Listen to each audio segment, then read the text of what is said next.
Hey everyone, my name is Kevin Lao and I'm so excited to see you at our talk on agent training, onboarding, and retention on Tuesday, October 5th at 1 p.m. Eastern during National Customer Service Week as we celebrate the heart of service in 2021. Over my 15-year career in sales and in customer service, I've seen the good, the bad, and the ugly.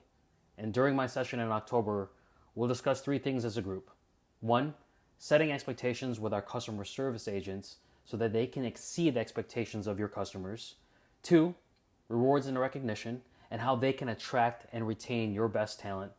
And three, how to best provide feedback and real-time coaching to develop new agents.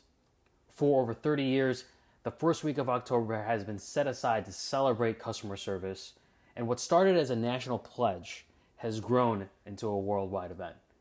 Registration for this event is free at nationalcustomerserviceweek.org. I look forward to seeing you in October, and until then, take care of yourselves and each other.